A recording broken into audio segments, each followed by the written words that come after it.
In this video, we're gonna go over every single feature on Adobe's brand new free mobile editor, Premiere for your iPhone. Yeah, you heard that right. Premiere is here for iPhone and it's free. So if you've never edited a single video in your entire life, or even if you're just starting to edit and you want to learn how to edit on your phone, or even if you're an experienced editor, this video is for you. Now, real quick, this video is sponsored by Adobe, but genuinely, even if it wasn't, I would make this video regardless, because I honestly think that this is going to be the go-to mobile video editor for every single creator out there, especially since it's free. So without any further ado, let's dive into the beginner's guide for how to use Premiere on iPhone. Okay, so let's dive right into our app, and right away we're met with a bunch of different controls, which we will get into in a second. Don't worry, these are also available in your timeline.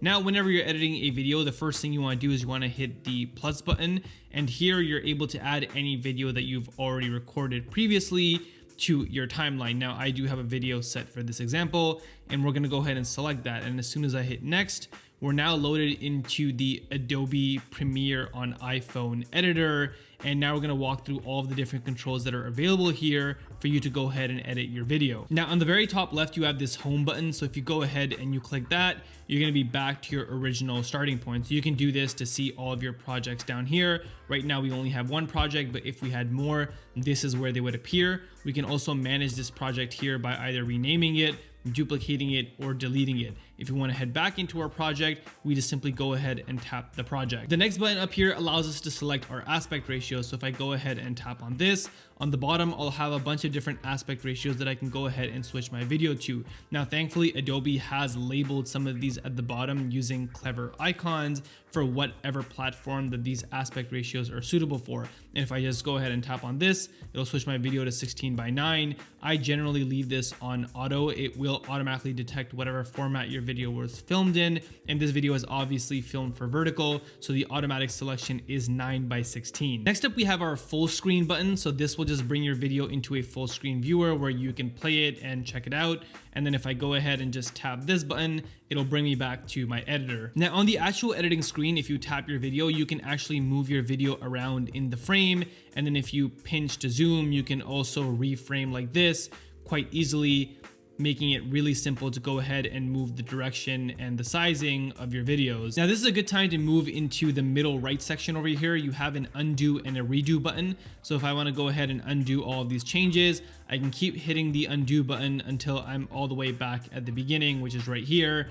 And then if I want, I can also redo these changes by hitting the redo button. This is a really quick and easy way to view your changes and see if you like what you've done or not. And if you don't, you can go back or move forward. Now, on the left side, we have this little slider that we can move our finger up and down on to go ahead and move the sizing of our top screen, as well as how big our timeline at the bottom is. So here, if you have a lot of layers, this becomes really useful and you can see all of them at once. And we'll get into layers in a second, but you'll definitely be using a lot of this if you're someone who works in a lot of layers. In the dead center, we have the play button that's gonna start and stop your video. And then on the very end, we have these two buttons that allow us to skip to the beginning and the end of the current clip that we have selected. So if I hit it twice, it'll jump me to the end of my timeline because I have two clips. But if I hit it once here, it brings me to the beginning of that specific clip. And then if I hit it again, it'll bring me to the beginning of this clip that I'm looking at. And then in between, we have the singular frame jump button. So if I keep pressing this one at a time, it's gonna keep jumping one frame forward. And then similarly, I can also use the inverse to jump one frame back at a time. Now, on the actual timeline here at the bottom, I can simply scroll across my timeline by moving my finger across it, and it'll move the playhead to wherever I want along the video. Now, if I want to see more of my timeline at once, I can just simply zoom out using my two fingers, and it'll show me more of my timeline. And then if I want to zoom into a particular section, I can just simply zoom in. Now, you'll notice that at the end and at the beginning of my clip, there are these white handles here, and I can use these handles to go ahead and grab the clip and make it smaller if I want. So this will literally delete parts of the clip. So if I just zoom out here, I can use this white handle to reduce the size of my clip. And then if I want to bring it back to my original, I can just grab the handle and bring it all the way to the end. Now, obviously the clip cannot extend to a point where it does not exist. So this is the full clip right now. So if I try and grab the handle and move it further out, literally nothing is going to happen because nothing else exists on this entire clip. Now at the very bottom, when we don't have our clip selected, we have 3 options, and we're going to cover all 3 of these right now. So the first one is the ability to add videos and images, and there's a few ways that you can do this. So if we tap on video and images, it gives us all of our options. So we can add an image from our existing photo library. We can use Adobe Stock to access an image, and new in Premiere on iPhone, we can also use generative features. So we can generate an image, we can generate a sticker, we can also turn an image to a video, and then we can also add from our existing files, or we can also add a blank. So let's just go ahead and add a blank so you can see what that looks like. This is literally just a blank slate with nothing on it. I'm just going to delete that for now.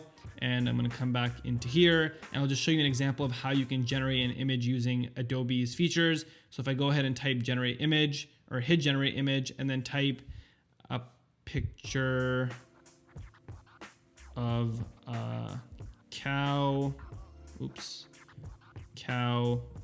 on a mountain, and then just hit generate, Adobe will do its thing. Cool. So now we have a bunch of images of a cow on a mountain, and I like this one, so I'm gonna go ahead and hit use image.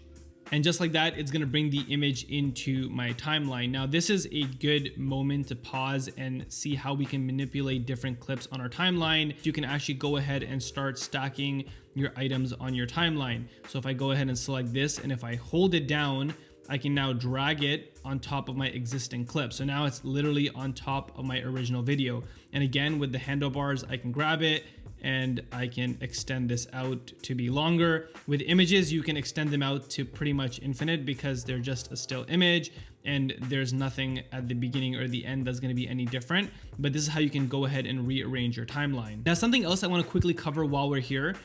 There's a bunch of different new options that you can access whenever you tap on a clip, and we're going to cover all of these, but I just want to skip over to the duplicate one real quick to show you an example of how you can have multiple layers and why you might need this slider tool to see all of those layers at once. So if I go ahead and tap on this clip and I hit duplicate just a bunch of different times and then zoom out to see my entire timeline, you can see that I've duplicated the cow image about 5 times. Now I'm going to drag each of these cow images on top of each other. And just like this, I'm now starting to create multiple layers. Now, obviously, I can't see my entire timeline at once now, but when you have a really tall timeline, you can actually scroll from the top to the bottom to see all of the different layers. Now, this is where this slider comes in handy. If I go ahead and I just grab the slider and I move it upwards, now, even though my player is smaller at the top, I can see all of the different layers that I have right now in my timeline. And this is a really nice and easy way to see everything at once if you're working with multiple layers. Now, this is also an excellent time to see how we delete clips. If I just tap on a clip, I can simply hit delete, and I'm just gonna go ahead and do that for all of the other clips. So we're back to our starting point. So I'm just gonna keep hitting delete. And now we're back to our starting point. I'm going to expand the timeline so I can see more of it. Okay, so now that we've seen how we can add images, let's talk about the second button, which is music and audio. So if I hit this, I can actually add soundtracks as well as sound effects or generate sound effects using Adobe Stock. So if I hit soundtracks, I have all these options from Adobe Stock that for music that I can just go ahead and add to my entire video. And that's really useful and handy because sometimes getting music into a player can be difficult. Here, I can also record a voiceover on top of a clip if I have a bunch of different clips. So if I just go ahead and tap the voiceover button, and then if I were to hit the record button, you can see that the audio is moving up and down. It just means that I'm speaking. I can go ahead and record a voiceover that would then be inserted into this clip. So I'm just gonna hit record, and it has a short timer. And now you can see that I'm having a voiceover recorded for this specific video. And then if I was to go ahead and hit stop, the voiceover is now available over here. And similarly to other clips, so audio clips will appear below your timeline, whereas video clips will appear above your timeline. But similar to other clips, you can grab this and just move this around your timeline to kind of go wherever you want and wherever you want the voiceover to be. Another neat feature for adding music and audio is if you go ahead and extract audio, you can actually go into a different clip. And if you want the audio from that specific clip, so let's just say this video right here, and I hit next, Adobe will actually extract the audio from that entire clip and put it into your existing timeline. So this is a great way of getting different audios from different videos in another video just in case you need it. And one more music and audio feature that I quickly want to cover before we move on to titles and captions is the ability to generate a sound effect within the player. So all you do is you tap generate sound effect, and then you can type literally any sound effect that you want. So for example, if I type in a car revving, I can go ahead and hit done. And then I simply hit generate and I just wait a second for Adobe to do its thing. And now I have a bunch of different examples of a car revving. So I can literally have it play and insert that into my timeline. So let's choose option 2, for example. And that's a pretty good sound of a car revving. And here I can just hit add sound effect and it'll instantly add to my timeline. Another thing I can do within the sound effect generator is I can have the sound perform at the tone and the timing of my own voice. So for example, if I type in a monster speaking, and then I hit perform the sound, which is an optional feature, I can now hit record and then start talking at the pace that I want the sound to be at. So I'm gonna hit record right here, let the counter go, and then I'm gonna continue to speak in the pacing that I want the monster sound to be. So this is the pacing that I want. And once I'm done, I just simply hit stop and then I hit generate. And once again, Adobe will give me a bunch of options. So let's select option 3, for example.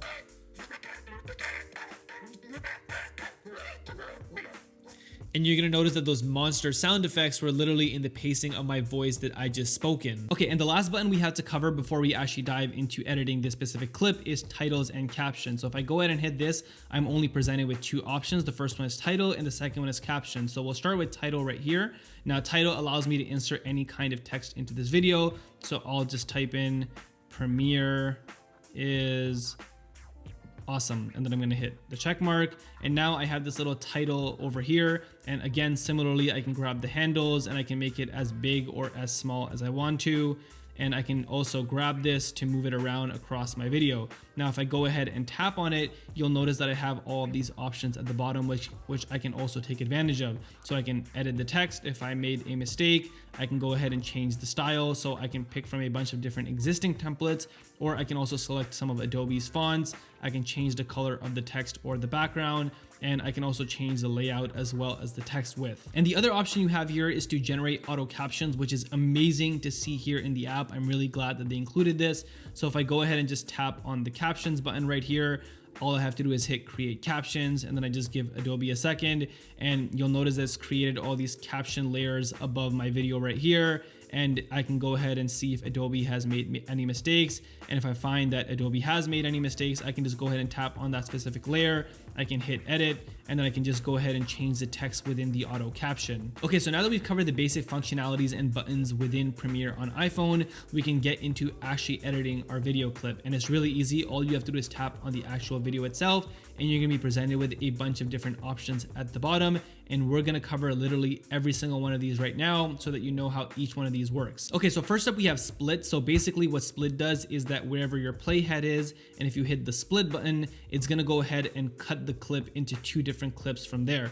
And you can do this as many times as you want. You can create as many splits as you want. And this allows you to move your videos in any specific order that you want. So for example, if you wanted the end of your video to be in the middle for some reason, you could simply hit split and move it to the back just like that. Okay, so next up we have our delete button, and this should be fairly obvious what it does, but I'm gonna go ahead and hit delete, and it deletes your video clip. Now something interesting to note within Premiere on iPhone and literally any video editor, if you delete a video clip and it has layers above it or below it, so you saw that the auto caption layers and the titles are also gone, it also gets rid of those. So that's just something for you to note. So if you do want to keep any of those layers, so for example, let's just zoom in a little bit because I have big fingers, but I'm going to hold this text layer and I'm just going to grab it and move it away. So it's not on top of my actual video anymore. So it's standing on its own over here.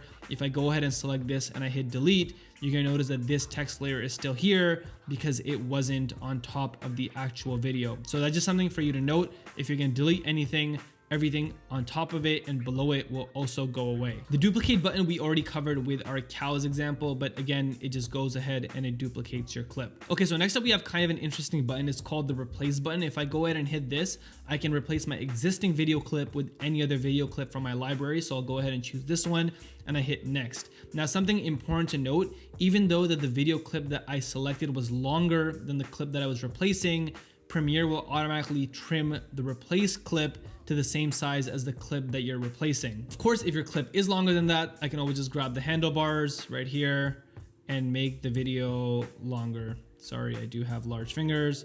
Just grab the handlebar and there you go. Now I can make it to its full size, which it was intended for. Now I'm obviously just gonna go ahead and undo all of this before we cover the next button. Now next up we have the move up button. Now before I press it, this dark gray line that you see is your main timeline. Everything above it is a layer and everything below it is a sound layer, which we'll also get to in a second. But the move up button basically allows you to take the video that you selected and move it off of your main timeline. Now this could be important if you ever want to move your main clip off of the timeline and maybe replace it with something else at the bottom. You can also hit this button, which appears after you move a clip up, to move that clip back onto your main timeline. Next up we have the volume button. So if the video clip that you're editing it does have audio in it, you can go ahead and hit this and you can change the volume on the existing clip. So you can make it go up or you can make it go down, and you can see the waveform for the audio moving in real time, which is a really nice touch. You can also hit this reset button to bring it back. And if you did increase the volume and if you had multiple clips with audio in them and you wanted to apply the same audio level to all of them, you can quickly do that by hitting this apply all button. And as you can see at the top, volume applied to all. Next up we have our audio fade button. This allows us to fade in our audio, and I'm just going to move the timeline here so you can see. Actually, this is a good time to use the slider. So we move the slider up, and as you can see, I can fade in the audio, and you can see right here the fade is being applied on the waveform, so you can see how that looks like.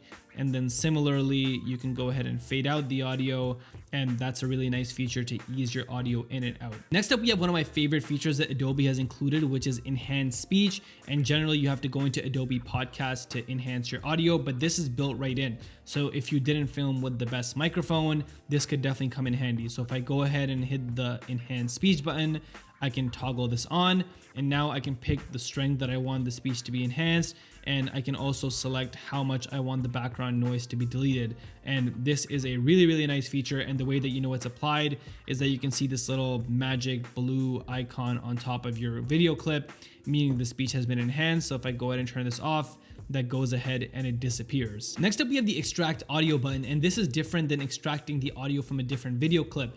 If any video clip that you're editing and you have selected actually has audio a part of it, you can go ahead and hit the extract audio button and it'll remove that audio from the video clip, and this will allow you to move it freely on its own. So if you want to go ahead and move it anywhere else along your timeline, you can definitely do that. So this is especially very similar to moving a voiceover. Next up, we have the remove background button. So as it suggests, it goes ahead and it tries to analyze your video and it will try and remove your background. So I'm just going to go ahead and hit it, and Adobe will automatically start creating the mask. And now that it's done processing, you can see that it's done a pretty good job of cutting me out. And if I want to restore my background, you're going to see that it now gives me the option to do that. So I can just go ahead and hit restore background, and it brings my video back to normal. Next up, we have the looks button. So if I go ahead and hit this, I can apply a bunch of different presets and their strength. And I can go ahead and similarly again apply this to all of my videos, or go ahead and reset it. After that, we have the adjust button, which is great to see. It's pretty much the color grading section of this app,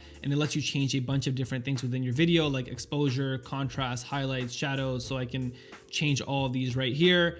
But my favorite part is the color mix and grading. So if I head into color, I can change the temperature of my video. I can change the tint, the vibrance, saturation. Obviously this looks terrible, but this just gives you an example of everything you can change within the color tab. In the mix tab, I can go ahead and change the actual colors of different objects in my video. So you'll notice that the phone that I'm holding in my left hand in this video is orange. So if I select the orange color and then I move the hue bar, you're gonna notice the color of the phone as well as my skin, which is also orange, changing. So I can change the hue, I can make it more saturated, and I can also change the luminance of the orange color. And that's great to see that feature included within Premiere on iPhone. In the grading tab, you can affect the hue and the saturation as well as the luminance for different sections of your video. So shadows, midtones, highlights. If you've ever worked in Lightroom, this will be very familiar to you. So if I increase the saturation of my shadows with this hue, this is how I can apply things like split toning. Under the vignette tab, I can go ahead and apply a vignette to my video,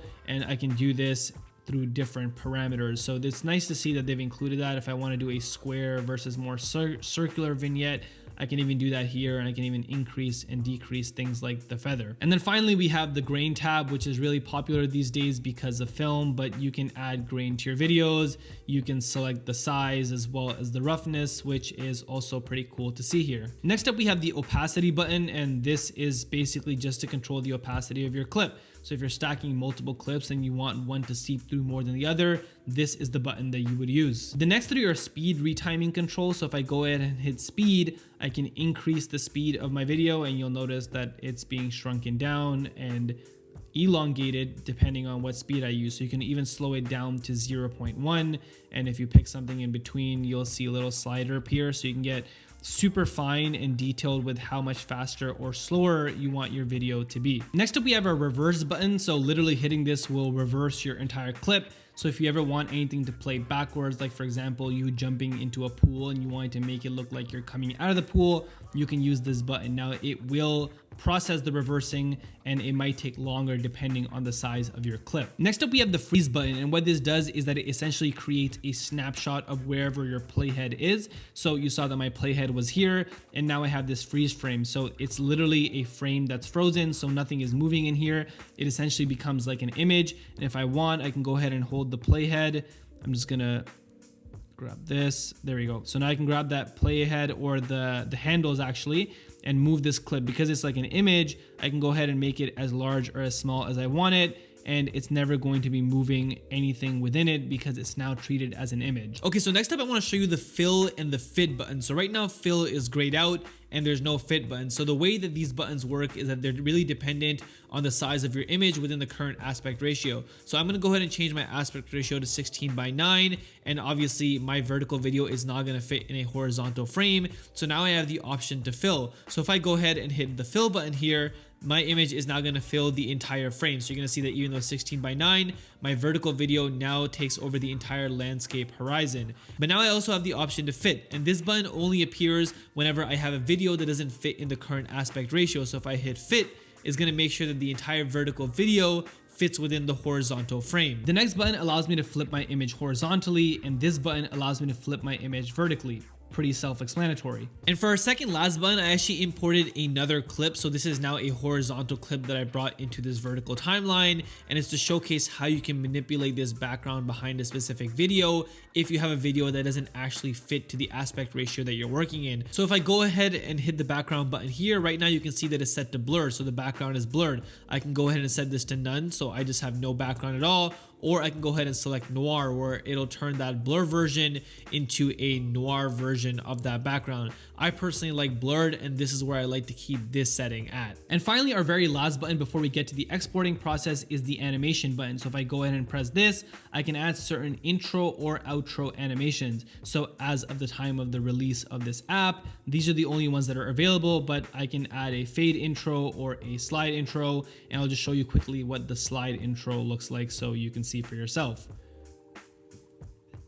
And finally, we can move on to our exporting process now that we're done editing our clip. All you do is you press this button in the top right corner, and you're presented with two tabs at the top. Something really cool about this app is that if you do use Premiere for your desktop, you can go ahead and send this project to your computer and export there.